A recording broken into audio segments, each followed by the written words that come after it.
19번째 시간으로 변질의 유혹이라는 제목으로 말씀을 배우려고 합니다.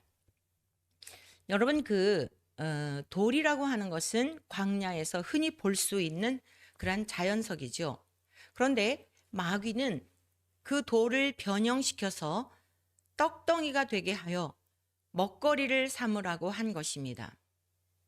자, 돌이라고 하는 것은 광야에 그냥 아주 자연스럽게, 또 광야에는 다른 게 없어요.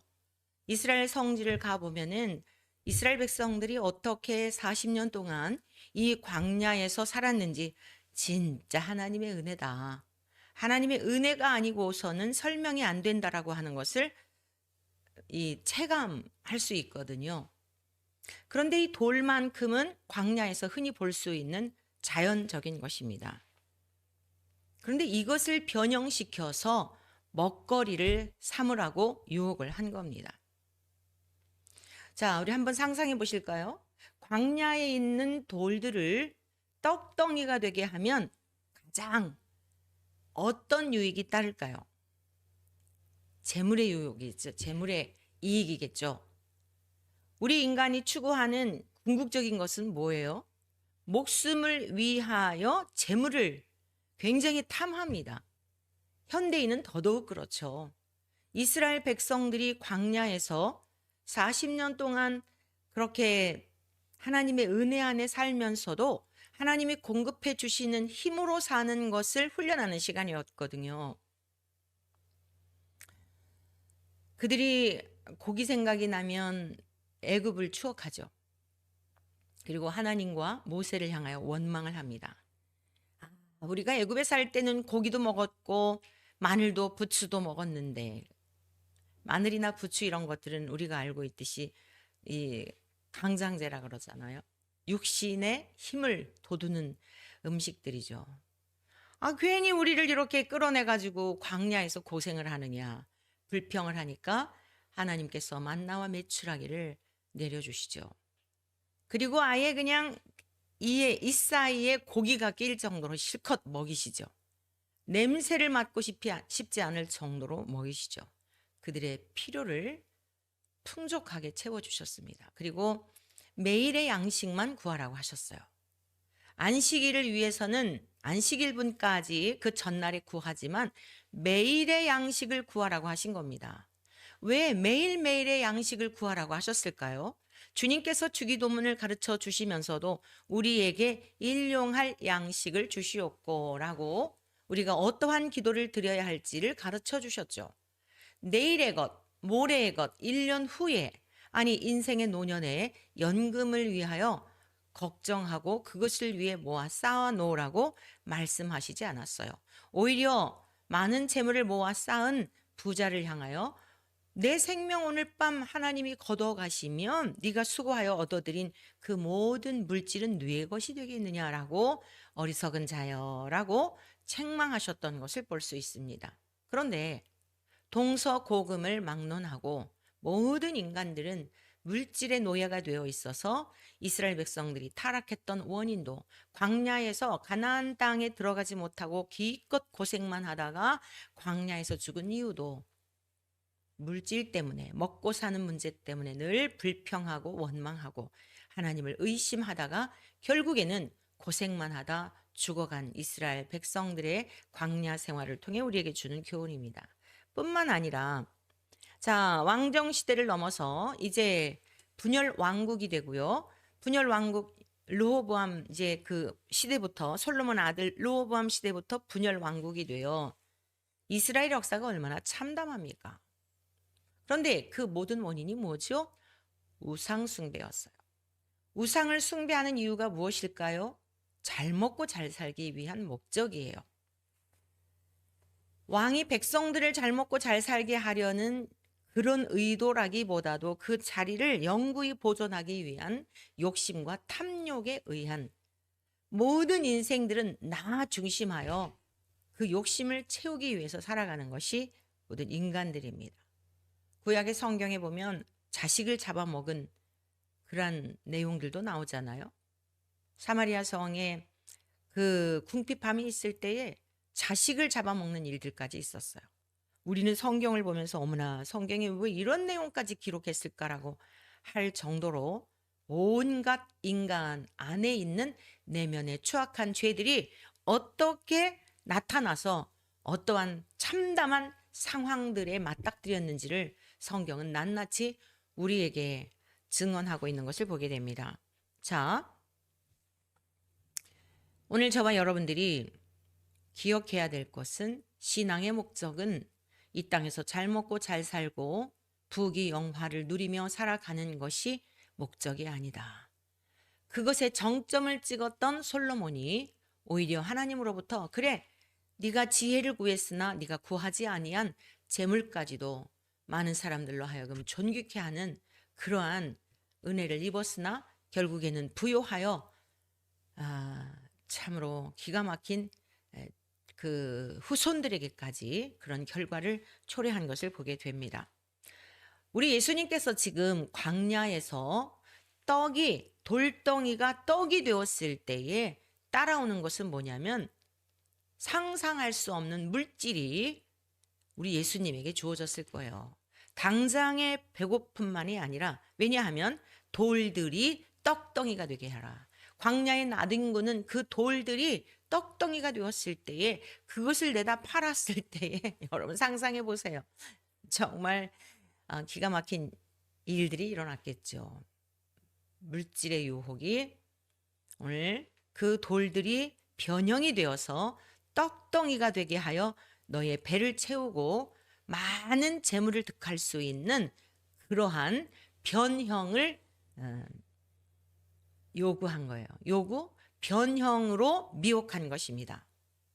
자, 그래서 오늘 돌덩이가 떡덩이가 되게 하라고 하는 마귀의 이 유혹은 단순히 먹거리만이 아니라 우리 주님이 40일 동안 굶주리셨던 배고픔의 문제만이 아니라 본질에 대한 것을 자연석인 돌을 변형시켜서 그에 따른 많은 것들을 얻도록 하는 그리하여 결국에는 하나님의 아들이신 예수님이 이 땅에 오신 목적은 예수님을 믿는 자들에게 영생과 부활을 주시는 것. 이것이 성부 하나님께로부터 위임받은 사명이셨고 예수님이 이 땅에 오신 목적이 바로 그것이었는데 그 일을 하지 못하도록 유혹한 것입니다.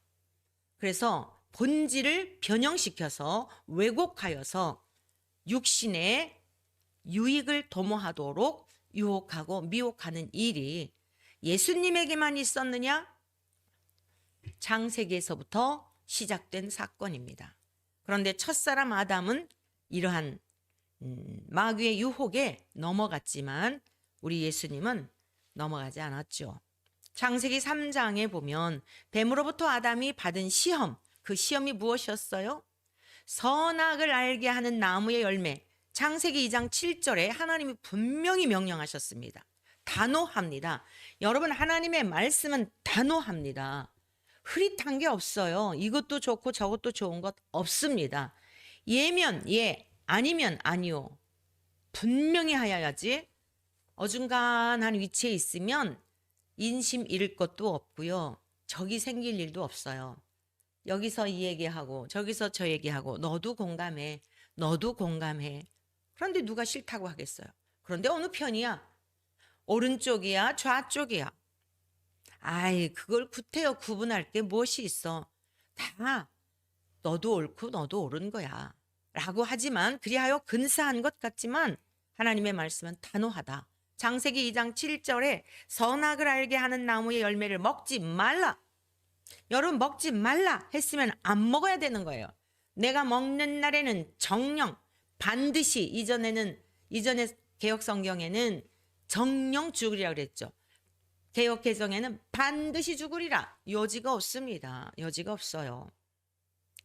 저와 여러분들이 하나님을 경외하고 하나님을 믿고 따른다는 것은 이러한 여지를 두지 않고 자의적으로 내가 편한 대로 재해석하지 않고 우리 안에 내주하시는 성령님의 인도하심을 따라서 하나님의 말씀을 말씀대로 깨우쳐 주시는 대로 인도하시는 대로 불편할지라도 심히 부담이 될지라도 순종하며 나아가는 것이 하나님의 백성들이 나아가야 할 그런 믿음의 여정이다.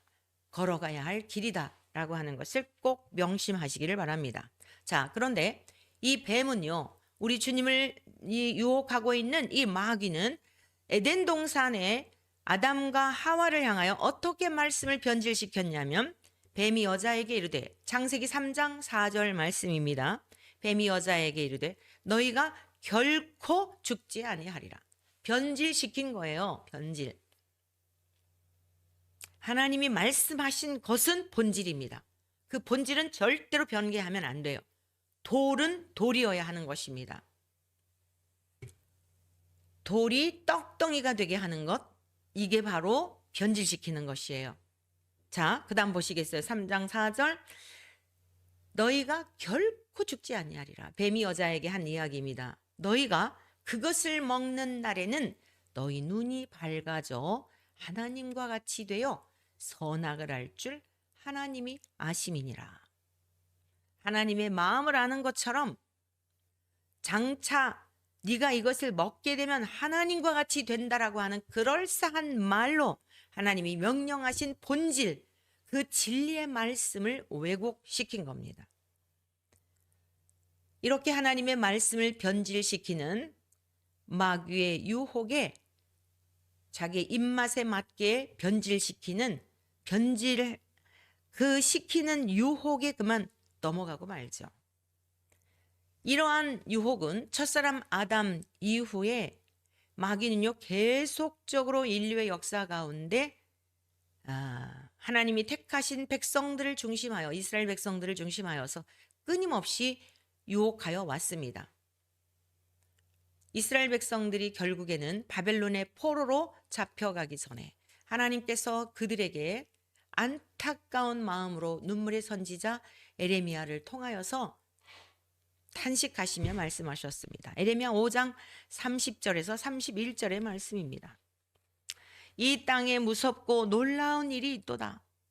선지자들은 거짓을 예언하며 제사장들은 자기 권력으로 다스리며 내 백성은 그것을 좋게 여기니 마지막에는 너희가 어찌하려느냐.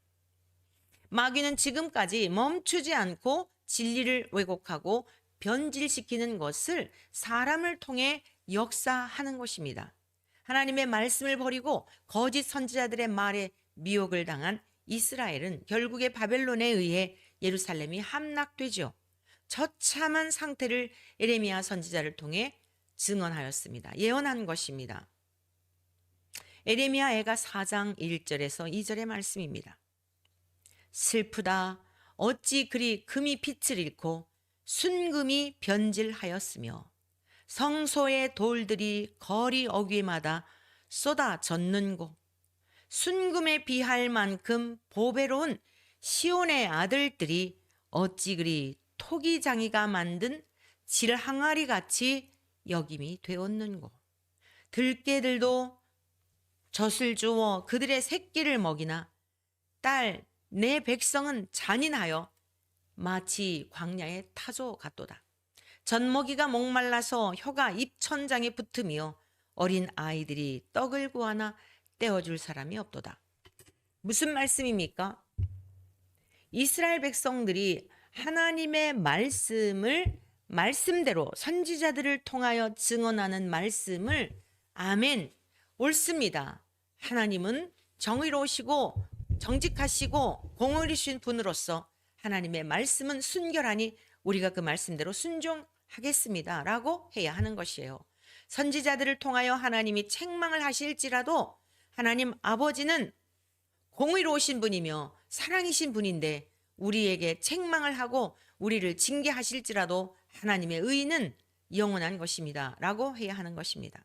그런데 에레미야 선지자가 이스라엘 백성들을 향하여 왕을 향하여 지금 우리가 회개하지 않으면 진리와 공의를 구하고 공의를 행하고 진리를 구하는 이러한 삶을 살지 않으면 우리가 하나님께로 돌아가지 않으면 이 땅에 심판이 있다라고 외쳐도 거짓 선지자들이 말하기를 우리가 지금 평강하다, 우리가 안전하다, 우리가 지금 이렇게 행복하게 살고 있는데 무슨 이 땅에 전쟁이 있다고 하느냐. 에레미야 선지자가 우리가 돌이키지 않으면 하나님께로부터 우리 심판을 받습니다. 우리 아들, 딸들이 포로로 끌려가게 될 것입니다. 이러한 말씀들, 그게 진리였단 말이에요. 그건 하나님으로부터 임하신 말씀이었다고요. 그런데 불편하잖아요. 이스라엘 백성들이 듣지 않습니다. 거짓 선지자들의 평안하다, 평강하다, 안전하다라고 하는 말에 귀를 기울인 것입니다. 그랬더니 어찌 되었습니까? 결국에는 비참한 그런 결과를 낳게 되죠. 그래서 예레미야가 슬픈 노래를 지은 거예요. 슬프다. 어찌 그리 금이 빛을 잃고 순금이 변질하였으며. 여러분, 순금이 변질될 수 있나요? 금이 빛을 잃을 수 있나요? 금이 금인 이유, 순금인 이유는 뭐냐면 변질이 안 되는 거예요. 변질하면 안 되는 거예요. 거기는 불순물이 섞여 있기 때문에 변질이 되는 거예요. 그런데 이스라엘 백성들의 상태가 어땠어요? 금이 빛을 잃고 순금이 변질된 것과 같은 그들의 신앙이 전부 타락하여 우상을 숭배하고 돌이 변하여 떡덩이가 되게 하라는 그러한 유혹에, 세상에 그 잘 먹고 잘 살고자 하는 그 유혹에 다 넘어갔던 것입니다. 그리고 그들의 죄를 합리화하는, 너희들 잘하고 있어. 힘든 세상을 살아가는데 어떻게 하나님 말씀대로 그대로 우리가 지키냐. 선악과 열매를 어떻게 안 따먹을 수가 있어. 그것을 명하신 하나님이 이상한 거야. 아니, 보암직하고 먹음직하고 지혜롭게 할 만큼 탐스러운 것을 보고 안 먹는 사람이 어디 있어. 미혹하는 것입니다. 변질하게 하는 것입니다. 지금 이 시대도 간교한 생각을 통하여 마귀는 여러분의 생각을 통하여 속살거리는 겁니다. 여러분이 그 생각을 내쫓아버리지 않으면 그 생각이 지배를 받게 되는데, 그 생각이 지배를 받을 때 처참한 지경에 이르게 되는 거예요. 순금이 변질한 것과 같고 금이 빛을 잃은 것과 같은, 소금이 맛을 내지 못하여 거리에 던져버려진 것과 같은 이런 지경이 되는 것입니다.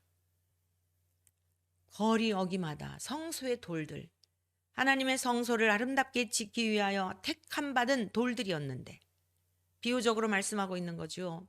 이스라엘 백성들을 그렇게 존귀하게 여겼는데 거리 어기마다 다 쏟아졌다는 거예요. 예루살렘이 함락이 되니까 여러분 모든 게 다 황폐해지고 다 무너지고 뭐 처참한 건 이루 말할 수 없는 거 아니겠어요? 지금 우리가 가자 지구에서 일어나고 있는 전쟁의 참상을 보시면 알겠습니다.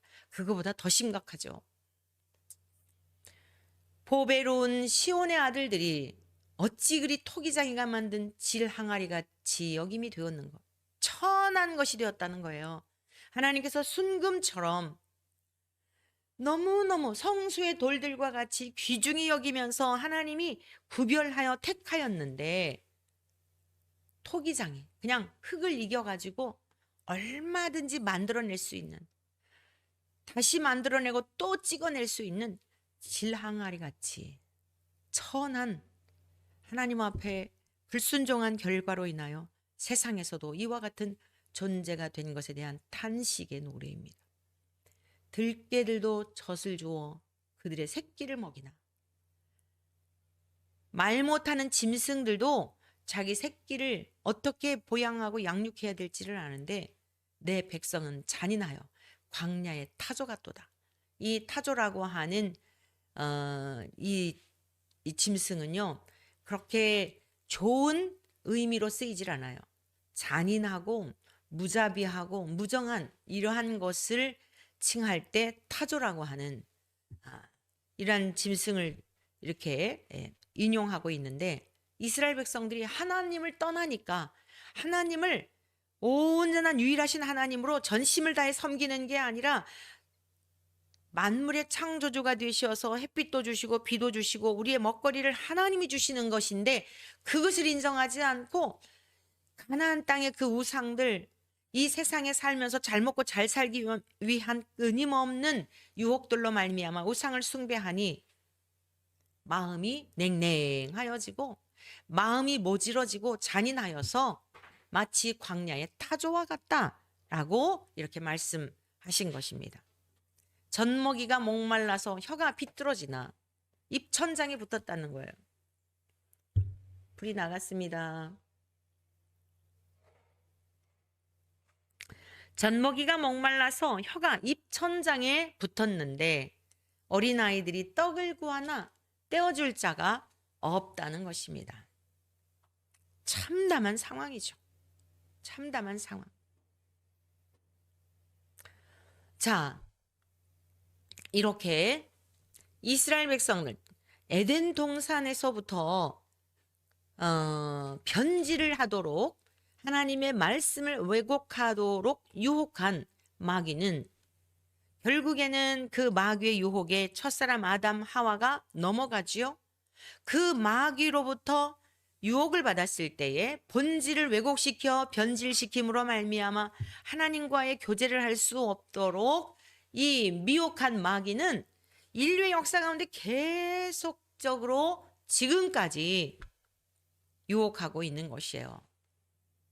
여러분 어제 뉴스 보셨겠죠? 인터넷 뉴스예요. 어제 2023년 11월 12일인데요. 주일입니다. 대구시 수성구에 있는 대구 스타디움이라고 하는 그런 곳이 있는데 신천지 사람들이 10만 명이 집결했다 그래요. 10만 8천 뭐 몇십 명 되더라고요. 수료식을 했다고 합니다. 성경 하나님의 말씀을 왜곡하고 자기들의 입맛에 맞게 여기서도 조금 저기서도 조금 그러한 것들을 나름대로 교리화해가지고 이만희를 신격화해서 한 그들은 그 나름대로 성경이라고 그리고 바로 이만희가 하나님께서 보혜사이시며 하늘로 우리 주님이 가실 때 보혜사를 보내주실 것이다. 그 이만희가 보혜사라고 하는 이러한 거짓된 교리들을 세뇌를 시켜가지고 배운 사람들에게 수료식을 하는 거겠죠. 이만희는요 헬기를 타고 등장했다 그래요. 오늘 아침 말씀을 준비하면서 묵상해 보았어요.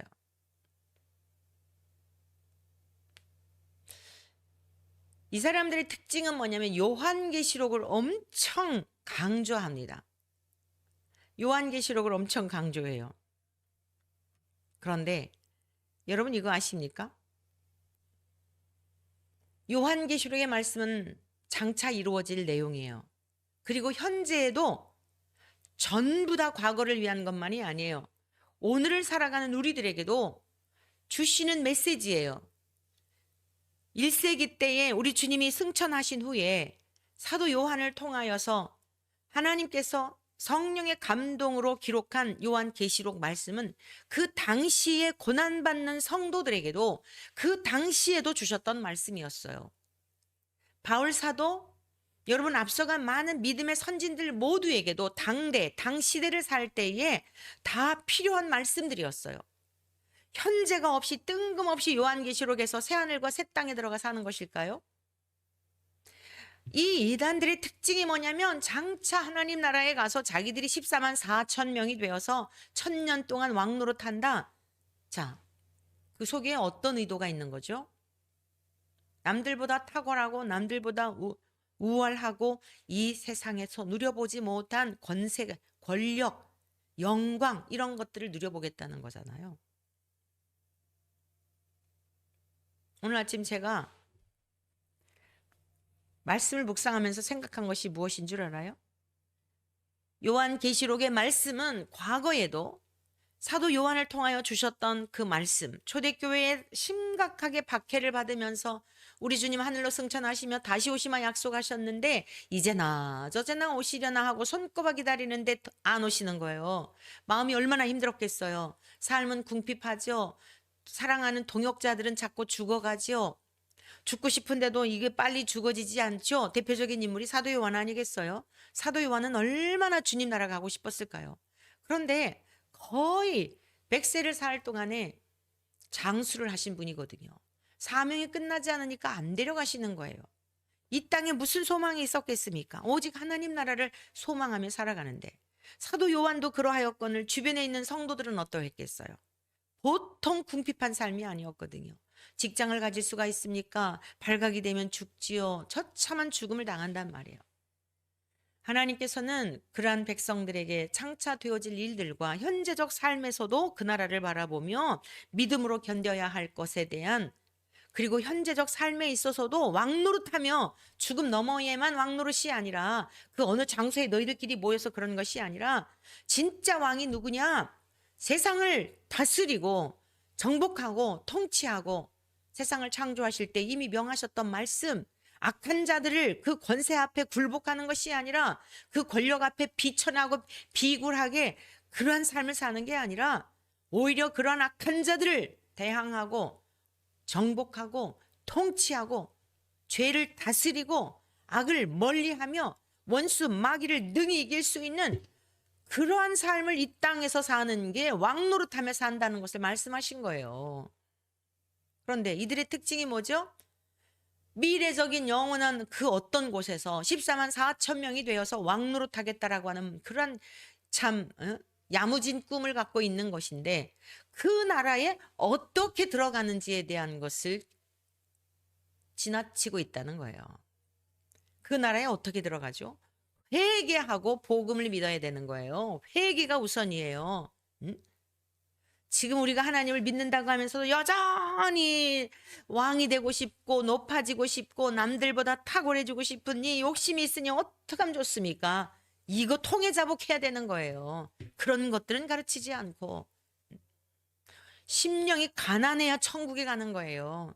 한없이 마음이 높아져서 세상에서 누려보지 못한 그 호사스러운 삶을 그 세계에 가서 누려보려고 이 땅에서 열등감이 그냥 열등감으로 똘똘 뭉친 사람들, 패배의식으로 똘똘 뭉친 사람들, 그 사람들의 마음을 도둑질 해가지고 그리고서는 현혹시켜 가진 거 다 빼앗아가지고 그렇게 하는 여러분, 그게 바로 돌을 떡덩이가 되게 해서 물질을 얻고 사람들의 마음을 훔치고 대단한 능력인 것처럼 하는 게 그게 바로 마귀의 유혹에 넘어간 자들이에요.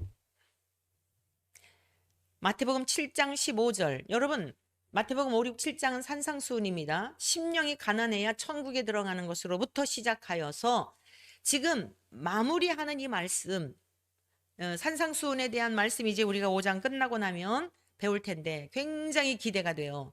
뭐 이전에도 그 저희 예배 시간에 강의했던 내용이지만 산상수훈 말씀을 다시 이렇게 증거하게 될 것을 생각하니까 빨리 4장이 끝나고 5장으로 넘어가서 이 복된 말씀을 저 자신도 다시 한번 되새김하고 사랑하는 성도님들과 함께 나누면 좋겠다라고 하는 기대감이 있는데 여러분 산상수훈 말씀 그 복된 말씀을 마무리하면서 하신 말씀이 뭐예요?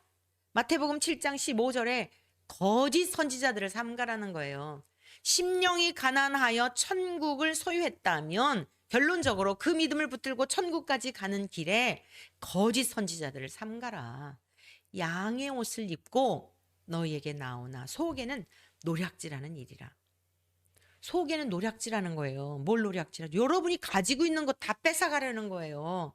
그리고 가정이 해체가 되고 집 팔아 갖다 바치고 그러면서도 그렇게 따라다녀요. 아닌 것이라고 하는 것을 전혀 분별하지 못해요. 아니 이만희가 죽지 않고 보혜사, 여러분 보혜사 성령님은 돌아가시는 분이 아닙니다. 아니 영이신 하나님과 동일하시고 승천하신 우리 주님이 성령님을 보내주셔서 그리스도의 영, 우리 주님의 영과 똑같은 분인데 무슨 죽습니까? 늙지도 않습니다. 그런데 여러분 작년인지요. 하여간 코로나 이후에 뭐 신천지의 그 집회 때문에 아주 요란했었잖아요. 그때 이만희가 인터뷰하는 거 보시지 않았어요?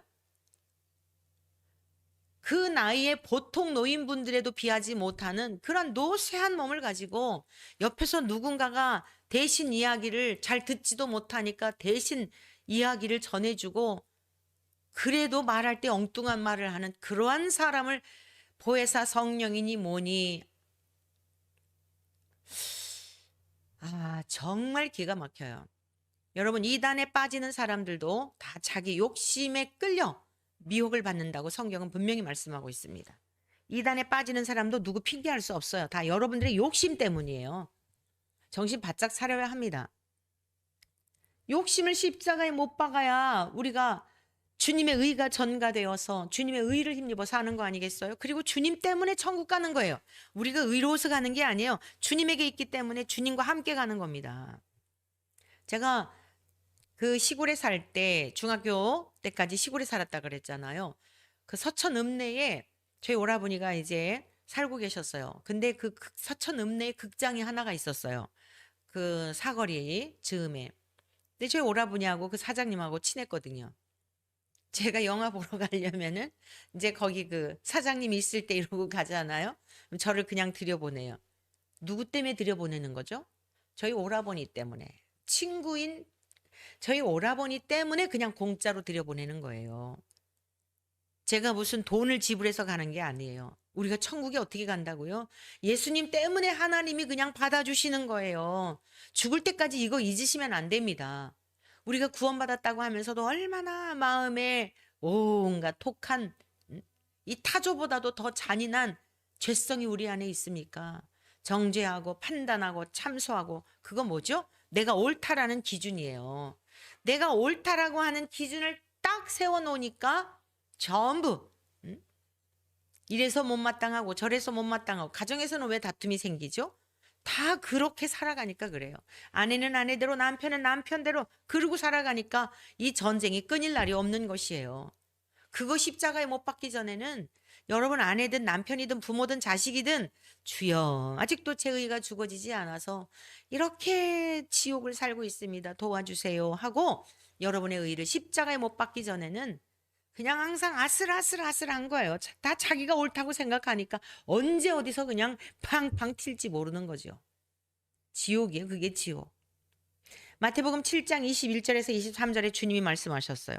나더러 주여 주여 하는 자마다 다 천국에 들어갈 것이 아니요 다만 하늘에 계신 내 아버지의 뜻대로 행하는 자라야 들어가리라.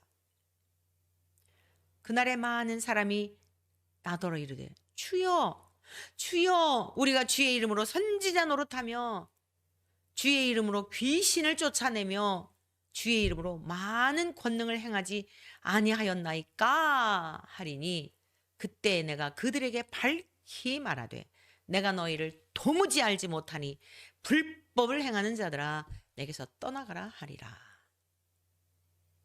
주여 주여 한다고 해서 들어가는 게 아니에요. 또 이런 말씀을 저들이 아주 그냥 자기들이 진짜라고 하면서 회개의 복음은 전하지 않고 그들이 전하는 회개의 복음도요 다 교주를 위한 거예요. 더 헌금 많이 하지 않은 거, 더 봉사 많이 하지 않은 거, 더 열심히 모이지 않은 거, 그 열심히 모여서 뭐 하는 거죠? 세뇌시키는 거지. 열심은 좋은 것이에요. 정말 내 죄에 대하여 보게 해 주십시오. 하나님의 말씀은 우리의 영혼의 실상을 보게 하는 거예요. 선한 게 없다. 의로운 게 정말 없다. 그리고 우리를 예수께로 인도하시는 거예요. 성령론, 여러분 성령에 대하여 요한복음은 사도 요한은 다른 복음서에 비해서 성령론에 대하여 참 많은 말씀들을 잘 정리해 두었어요. 정리해 주셨어요. 성령님께서 요한을 사용하셔서. 자, 성령님이 우리에게 임하시게 되면 죄에 대하여, 의에 대하여, 심판에 대하여 책망하신다 그랬어요.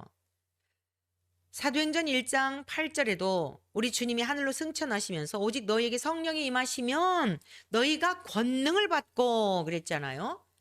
그 권능이 뭐 그냥 발랑발랑 넘어지고 뭐 방언하고 다다다다 하는 이걸 말하는 게 아니라 우리 자신을 죽이는 권능을 말하는 거예요. 부모도 자식의 의를 깨트리지 못해요. 아내도 남편도 아내도 남편도 피차에 관하여 절대 바꾸지 못해요. 그런데 성령님이 임하시게 되면 나를 죽일 수 있는 능력이 주어지는 거예요. 내 교만, 나를 절대화했던 이런 생각들, 이런 것들이 성령님께서 보게 하시는 거예요. 무엇을 통해? 성경을 통해서요. 진리의 말씀을 통하여 예수 그리스도를 통하여 비춰주시는 거예요. 아, 내가 이렇게 죄인이구나. 윤리적이고 도덕적인 죄를 말하는 게 아니에요. 나는 전혀 소망이 없구나. 단순히 거짓말한 죄를 말하는 게 아니라 거짓말을 할 수밖에 없는 근원적인 죄를 말한다고요. 죄에 대하여, 하나님과 나와의 관계 죄에 대한 것을 보게 하시는 거예요. 그리고는 그 죄만 보면 못 살아요. 다 우울증에 걸려 아니, 이 세상 살 수가 없을 거예요. 고통스러워서. 그런데 의에 대하여, 이와 같은 죄인, 나 같은 죄인을 위해서 하나님이 예수님의 십자가로 내 죄를 다 사하여 주셨구나. 의에 대하여, 예수 그리스도의 십자가에 대한 은혜와 하나님 아버지의 사랑에 대한 감격 속에 심판에 대하여, 내가 심판을 받아 마땅하였는데 악한 원수 마귀가 주는 생각을 따라 졸졸졸 따라다니던, 그리고 행동했던 나의 모든 죄를 주님이 다 멸하여 주셨기 때문에 악한 원수 마귀의 세력도 다 주님의 십자가로 멸하셨고, 그로 인하여 나도 이제 심판과 상관없는, 다만 우리가 주의 이름으로 행한 것에 대하여 이후에 주님이 심판주로 오실 때에 상급을 주시는 그러한 분임에 대한 믿음을 갖고 살아가게 되는 것입니다. 이런 내용들은 전혀 얘기하지 않고 우리 안에 있는 뼛속 깊이 죄인인 이만희 자신부터 이렇게 많은 10만 명 무수한 수를 자랑하면서 그들이 갖고 있는 헌금 10만 명이 헌금했다고 생각해 보세요. 예? 그리고 그 사람들은 얼마나 또 헌금을 강조하는지, 여기 그 상계동의 백병원 건너편에 하라스포츠 이전에 했던 건물이에요. 거기 무슨 집화? 하여간 뭐 있어요. 그런데 거기에 한의원이 있었거든요. 한의원이 있었는데 제가 이제 한의원에 이렇게 좀 몸이 그럴 때 다닌 적이 있어요. 근데 거기서 만난 어떤 분이 저한테 그 얘기를 해요. 아니, 여기 뭐 헌금이 한 번 모일 때 뭐 1억이 모인다 그래서 무슨 설마 하니 그럴까 그랬대요. 근데 어느 날 엘리베이터를 타고 같이 내려가는데 가만히 있잖아요. 그 저 쌀가마니 80kg짜리 그 쌀가마니에 그 돈이 가득 있는 걸 정말 봤대요. 그래서 돈 때문에들 그렇게 싸우잖아요. 이만희가요, 하나님, 이렇게 진짜 그 사람이 교주가 아니라 그 사람이 진짜 그리스도인이라면, 하나님, 제 속에 이렇게 탐심이 많습니다. 탐욕이 많습니다. 근데 어떻게 그런 걸 그렇게 그럴 수 있죠? 근데 그걸 왜 그렇게 분별들을 못 할까요? 참 답답한 일이 한두 가지가 아니에요. 사랑하는 성도 여러분, 속지 마시기를 바랍니다. 많은 사람들이 넓은 문으로, 멸망으로 인도하는 문은 넓어서 그리로 찾는 이가 많다고 하였어요. 거짓 선지자들을 삼가라고 말씀하신 앞부분에 보면 좁은 문으로 들어가라. 좁은 문으로 들어가라. 멸망으로 인도하는 문은 크고 그 길이 넓어서 14만 4천 왕노릇하게 해준다 그러니까 그냥 집에서 뛰쳐나오고 집 팔아 갖다 바치고, 그 뭐 신천지만 문제가 아니죠. 뭐 하여간 광화문에 또 그런 집단도 다 마찬가지예요. 생명으로 인도하는 문은 좁고 길이 협착하여 찾는 이가 적음이니라. 말도 안 되는 성경 해석을 하는 영상들 굉장히 많이 올라오거든요. 유튜브에. 끝까지 들어볼 수가 없어요. 너무너무 상식에도 미치지 못하는 내용이어서. 그런데요, 그 유튜브 조회수 보면 수십만 명씩 그런 걸 봐요. 이상한 것일수록, 가짜일수록, 진리를 왜곡하는 것일수록, 하나님의 말씀과 전혀 상관없는 것일수록 열광들을 하고, 수많은 사람들이 댓글은 또 보면은 뭐 어쩌고 저쩌고. 주여, 주여. 정말 안타까운 시대에 살고 있습니다. 여러분, 아침 방송하는 이유, 여러분들에게 이런 말씀을 강조하고 또 강조하고 강조해도 부족한 말씀을 전하는 이유가 그거예요. 요한계시록의 말씀들은 현재에도 이루어지고 있고 과거에도 이루어졌고 미래에도 이루어질 내용이에요. 미래에 완성을 하게 돼 있어요. 현재 우리가 산다 그래서 전혀 동떨어진 건 아니에요. 현재 우리에게 필요한 말씀들도 있고 과거의 믿음의 선진들, 초대교회 이후에 박해받던 시대에 그들에게 위로의 말씀으로 주셔서 그 어려움 상황을 이길 수 있는 그때 당시에도 필요한 말씀들이었어요. 그 모든 과거와 현재 뜬금없이 갑자기 미래에 가가지고 1000년 동안 뭐 왕노릇할 줄 아세요? 천만의 만만의 말씀입니다. 저들 지금 속고 있는 거예요. 어떻게 천국에 들어가는지에 대한 것을 알지 못하고 어디 14만 4천 명. 하나님께서 왕노릇하게 하시는 건 분명합니다. 그런데 제가 오늘 아침에 이 말씀을 묵상하면서 무슨 생각 비유로 들었냐면, 여러분, 아기가 태어나면 그 기쁨을 주잖아요. 뿐만 아니라 이제 유치원도 가고 중고등학교도 가고 대학교도 가고 우리들과 같이 이제 성년이 되어서 또 이렇게 살아 이러잖아요.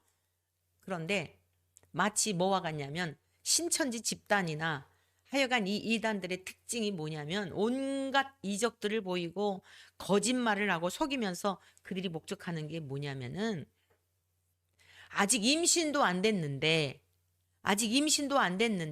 가상의 미래를 세워놓고 그 화려하고 큰 궁궐에 가서 너의 아기가 아주 복덩이가 돼가지고 왕자가 되어서 왕이 되어서 당신의 삶을 아주 팔자 편하게 해줄 거다라고 하면서 그 아이 태어나지도 않은 아이를 위해 막 준비하고 있는 것과 같아요.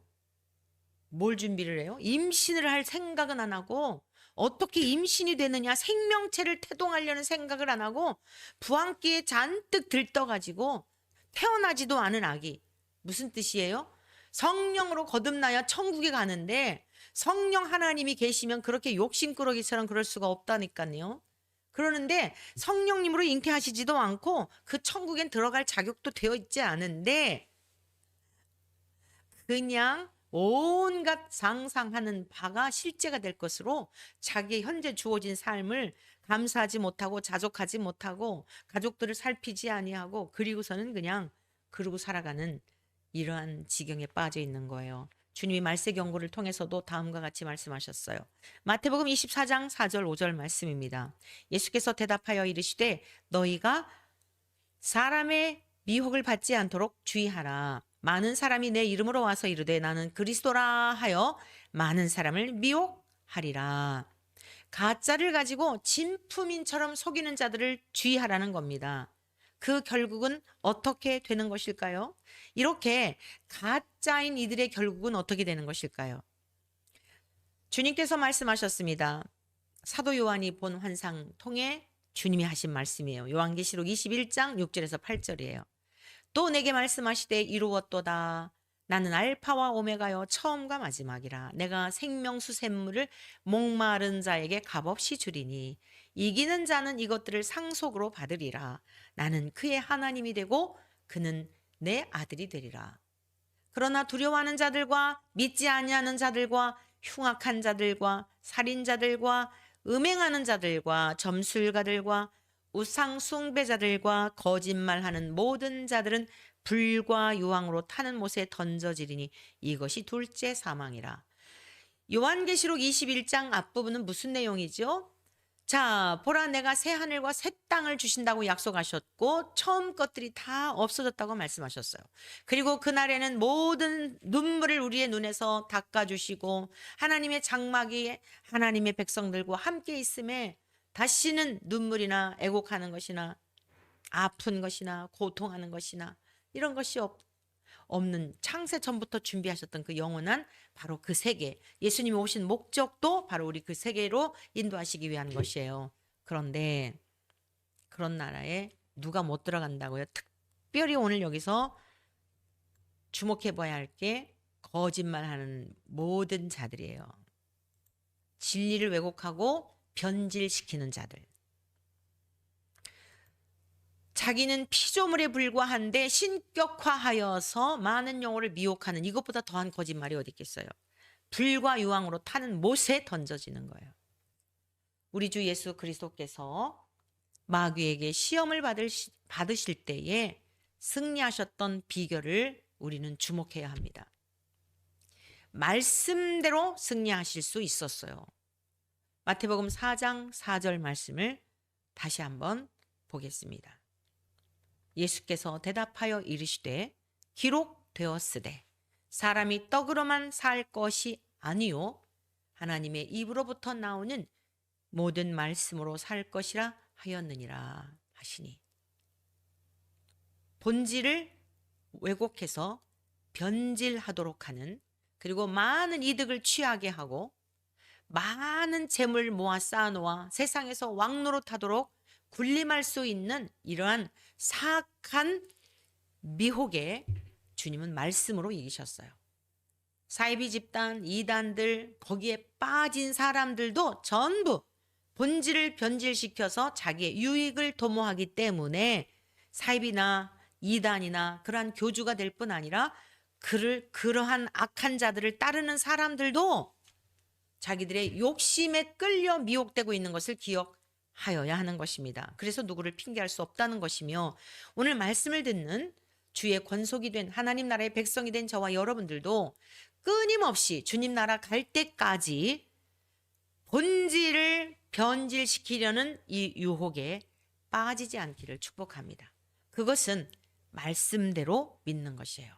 힘들어도, 좁은 길인 것 같아도, 지키기에 눈물 나는 것 같아도 주님이 명하시면 싸우며, 히브리서 기자가 기록한 것처럼 피 흘리기까지, 죄와 싸우되 피 흘리기까지, 우리 주님이 골고다 언덕길 올라가실 때 넘어지시고 또 넘어지시고 그 무거운 십자가를 지고 끝까지 올라가셔서 끝까지 매달리셔서 끝까지 내려오지 않고 참아내셔서 승리하신 것처럼 저와 여러분들도 복되신 생명의 말씀 붙들고 말씀대로 힘들어도, 정말 내 모든 것 다 잃는 것 같아도 잃으면 이르리로다. 야곱이 붙들고 있었던 베냐민, 마지막 베냐민을 잃으면 이르리로다 하고 놓아버렸을 때에 잃어버렸던 아들 요셉까지도 만나지 않습니까? 여러분, 쥐고 있는 것이 무엇입니까? 쥐고 있는 것을 놓지 않으면 본질을 변질시키는 그 궁핍함 속에서, 여러분의 목마름 속에서 마귀의 유혹에 넘어갈 가능성이 많아요. 놓아버리시기를 축복합니다. 다 놓아버리시기를 바랍니다. 그리고 오직 예수 그리스도 말씀이 육신이 되신 주님만을 붙들고 한 걸음 한 걸음 같이 가는 이가 없더라도, 좁은 길일지라도, 협착한 길일지라도, 무릎으로 가시밭길을 걸어가야 하는 길일지라도, 피투성이일지라도 주님의 십자가 생각하며 주님 가신 그 길을 끝까지 따름으로 죽으면 죽으리라, 절대로 본질을 변질시키지 않는, 본질을 붙들고 본질이신 주님을 붙들고 영원한 천국에까지 무사히 입성할 수 있는 우리 모두 되시기를 주님의 이름으로 간절히 축원합니다.